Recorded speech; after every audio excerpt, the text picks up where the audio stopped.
नमस्कार, मी विलास बडे. न्यूज 18 लोकमतच्या या बुलेटिनमध्ये आपल्या सगळ्यांचं स्वागत. बुलेटिनची सुरुवात करूयात एका मोठ्या राजकीय बातमीनं. खरं तर नारायण राणे हे त्यांच्या वादग्रस्त वक्तव्यांनी आणि शिवसेनेवर डागलेल्या तोफांनी सध्या चर्चेत असताना आता त्यांनी असं एक वक्तव्य केलेलं आहे ज्यामुळे शिवसेना भाजप यांच्यातल्या युतीच्या चर्चेला सुरुवात झाली आहे. सेना भाजपच्या युतीच्या बद्दल नारायण राणे यांनी पहिल्यांदाच वक्तव्य केलंय. भविष्यात पक्ष नेतृत्व जे सांगेल ते करू असं म्हणत राणेंनी युतीबाबतचं हे भाष्य केलेलं आहे. एका बाजूला नारायण राणे यांच्या भाजपच्या प्रवेशाच्या नंतर त्यांना मिळालेल्या मंत्रिपदाच्या नंतर भाजप आणि शिवसेना यांच्यातला राजकीय संघर्ष रस्त्यावरच्या राड्यापर्यंत जाऊन पोहोचला. प्रचंड वाकयुद्ध दोन्ही पक्षाच्या नेत्यांमध्ये रंगलेलं असताना नारायण राणेंकडून शिवसेनेवर आणि शिवसेनेच्या नेत्यांकडून राणेंवर भाजपवर तुफान हल्ले होत असताना एका बाजूला ही सगळी राजकीय परिस्थिती तर दुसऱ्या बाजूला आपण बघतोय की आजच राज्याचे मुख्यमंत्री उद्धव ठाकरे आणि राज्याचे विधानसभेचे विरोधी पक्षनेते देवेंद्र फडणवीस, भाजपचे ज्येष्ठ नेते यांच्यात सुद्धा बंद दाराआड चर्चा झाल्याचं कळतंय. त्यामुळेच राज्यात पुन्हा एकदा शिवसेना भाजप यांच्याबद्दलची चर्चा रंगते. दुसऱ्या बाजूला भाजपचे प्रदेशाध्यक्ष चंद्रकांत पाटील यांनी वक्तव्य केलेलं होतं की शिवसेना आमचा सख्खा भाऊ आहे, कितीही मारामाऱ्या झाल्या तरी तो आमचा सख्खा भाऊ आहे. आणि त्यावर संजय राऊतांनी सुद्धा सांगितलंय की हिंदुत्व हा शिवसेना आणि भाजपला जोडून ठेवणारा दुवा. या सगळ्या पार्श्वभूमीवर नारायण राणेंची प्रतिक्रिया काय, युतीबद्दल जाणून घेऊया. राजकारणात कुणी कुणाचा मित्र नसतं आणि शत्रूही नसतं कायमचं. भविष्यात जर युती झाली तर तुमची भूमिका काय असेल? हे बघा, जर तरला मी उत्तर देत नाही. भविष्यात युती झाली ना तर आमचे प्रमुख जे बोलतील ते मान्य आहे. दरम्यान भाजप शिवसेनेच्या आजवरच्या नात्यावर शिवसेनेचे खासदार संजय राऊत यांनी काय प्रतिक्रिया दिली आहे ती सुद्धा ऐकूयात. भारतीय जनता पार्टी की शुद्धिकरण की ज़रूरत है.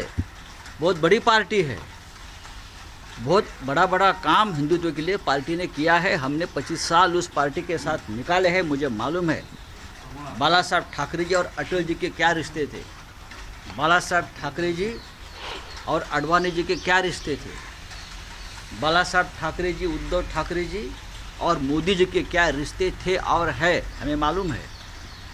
लेकिन जिनको मालूम नहीं है, ये सब जो बाहर से आए हुए लोग हैं, वो इस प्रकार से शिवसेना और बाला साहब ठाकरे जी की पार्टी के ऊपर या उद्धव जी के ऊपर और हम सब के ऊपर कीचड़ उठा. भविष्य में दोबारा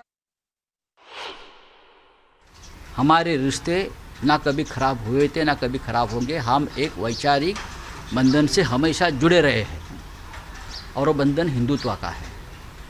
हम अलग हुए हैं लेकिन हमने कभी एक दूसरे से जाति दुश्मनी का माहौल नहीं बनाया.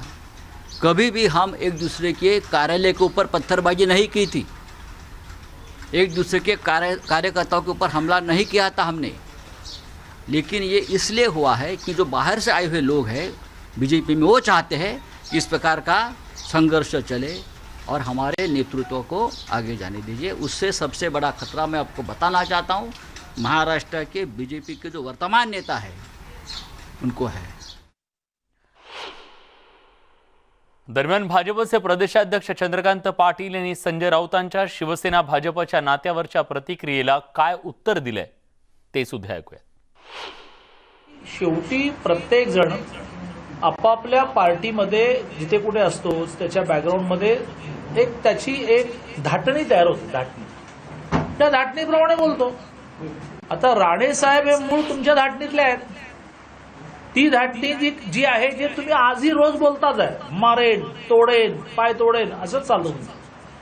तर त्या धाटणीतले राणे साहेब हे बीजेपीमध्ये आल्यानंतर सुद्धा त्यांची ती जी धाटणी आहे बोलण्याची ती कशी काय सोडतील. आणि त्यामुळे तुम्ही उगाच आमच्यामध्ये रिफ्ट निर्माण करण्याचा, भिंत उभी करण्याचा प्रयत्न करू नका. आम्ही खूप हुशार राजकारणी आहोत, आमच्या चेहऱ्यांवरून जाऊ नका. त्यामुळे ती फूटबीट पडणं आहे ते तुमच्यात पडो. आमच्यामध्ये 22 महिने सरकार नाही, मोठमोठे नेते आले, विखे साहेब असतील, हर्षवर्धन पाटील असतील, गणेश नाईक, कोणी हुकच नाही केलं, ठीक आहे. कालच्या जर घडत असतं कधी वर खाली, आता ते वर आहेत, आपण खाली आहोत, इथं वर आपण होतो.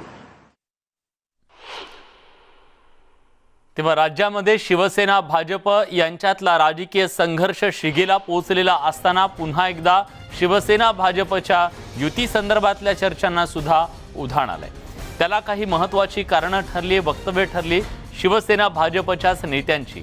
एका बाजूला शिवसेना नेते संजय राऊत जे सातत्यानं भाजपवर तिखट हल्ले चढवण्यासाठी प्रसिद्ध आहेत, त्या संजय राऊत यांनी आज पहिल्यांदाच भाजप शिवसेनेच्या नात्याबद्दल, त्यांच्यातल्या हिंदुत्वाच्या दुव्याबद्दल ते बोलले. दुसऱ्या बाजूला तो सख्खा भाऊ आहे आमचा, असं चंद्रकांत पाटील 2 दिवसापूर्वी म्हणाले. आणि या सगळ्याच्या बद्दल अधिक बोलण्यासाठी, त्याचं विश्लेषण करण्यासाठी राजकीय विश्लेषक रविकिरण देशमुख सर आता आपल्या सोबत आहेत. सर, स्वागत आहे तुमचं न्यूज 18 लोकमतमध्ये. रस्त्यावर एका बाजूला तुफान राडा सुरू आहे, एकमेकांची कार्यालय फोडली जात आहेत, एकमेकांचा प्रचंड उद्धार केला जातोय. पण त्याच दरम्यान दोन्ही पक्षाचे प्रमुख नेते जेव्हा बंद दाराआड चर्चा करतात तेव्हा चर्चा तर होणार. मग प्रश्न हा आहे, चर्चा झाली काय? राजकारणामध्ये वेळोवेळी परिस्थिती पाहून निर्णय घेतले जातात. राजकारण हे रिजिड नसतं, म्हणजे ताठर नसतं कधी. आधी कणखर म्हणजे जे त्याच्यात लवचिकता नाही असं नाही. राजकारणामध्ये प्रचंड वेळा परिस्थिती पाहून निर्णय घेतले जातात. आणि सत्ता कोणाला नको असते, हा महत्वाचा प्रश्न आहे. आज भारतीय जनता पार्टी महाराष्ट्रात सत्तेवर नाही, दिल्लीत सत्तेवर आहे. आणि शिवसेनेचं सरकार, शिवसेनेच्या नेतृत्वाखालचं सरकार महाराष्ट्रात आहे, दिल्लीत त्यांच्या मर्जीतलं सरकार नाही. एकमेकांच्या गरजा आहेत. काही गोष्टी केंद्र सरकारच पूर्ण करू शकतं, त्यासाठी शिवसेनेला संवादाचा एक मार्ग खुला ठेवावाच लागतो केंद्र सरकारशी. अतिशय टोकाला जाईल असा संघर्ष शिवसेनेच्या नेतृत्वाखालील सरकारला केंद्राशी करता येत नाही. त्यामुळे एक मार्ग त्यांना खुला ठेवला पाहिजे. दुसरी गोष्ट, महाराष्ट्रात अशा अनेक गोष्टी असतात की ज्या भाजपाला शिवसेनेबरोबर सातत्याने संघर्ष करून मिळणार नाहीत. सत्तेची गरज दोन्ही बाजूला असते, विरोधी पक्षालाही असते, सत्ताधारी पक्षालाही असते. त्यामुळं वेळोवेळी परिस्थिती पाहून निर्णय घेतले जातात. म्हणूनच चंद्रकांत पाटील असतील काय, संजय राऊत असतील काय, हे जे बोलले कुठेतरी आम्ही एक आहोत, हे संवादाचा मार्ग बंद न करण्यासाठी किंवा भविष्यात कधी जर समजा काही कारणामुळे जर त्यांना सहयोगाची भूमिका घ्यावी लागली तर त्यावेळी अतिशय दुर्मुखलेल्या यांनी समोरासमोर येता येऊ नये, हा एक त्याचा मार्ग आहे त्याचा. आणि विशेषतः आज नारायण राणे, बोला. मला तेच विचारायचं होतं सर, की जेव्हा नारायण राणे यांनी मुख्यमंत्र्यांच्या संदर्भातलं ते वक्तव्य केलं तेव्हा सगळ्यांचीच उत्सुकता होती की आता फडणवीस नेमकं काय म्हणतायत. देवेंद्र फडणवीसांनी खूप चातुर्याने एक गोष्ट केली. ते असं म्हणाले की त्यांच्या वक्तव्याचं समर्थन नाही, पण राणेंचं समर्थन करतोय. एका बाजूला शिवसेनेला सुद्धा दुखवायचं नाही, कुठंतरी उद्धव ठाकरे यांना सुद्धा दुखवायचं नाही की तुमच्यावरच्या याचं समर्थन आम्ही करतोय, आणि राणेंना सुद्धा असं वाटू नये की आम्ही तुमच्या पाठीशी नाही आहेत. हा सुद्धा एक स्पेस ठेवून त्यांनी दिलेली प्रतिक्रिया होती.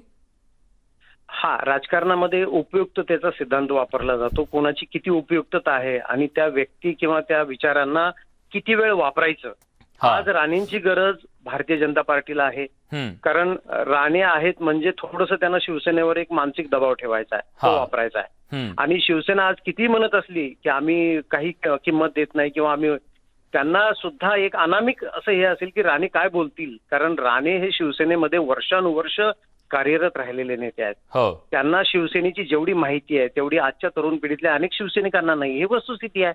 त्यामुळं ते तसं म्हणाले देवेंद्र फडणवीस की राणेंच्या पाठीशी आम्ही उभं राहू, कारण राणेंचा उपयोग त्यांना आज होतोय.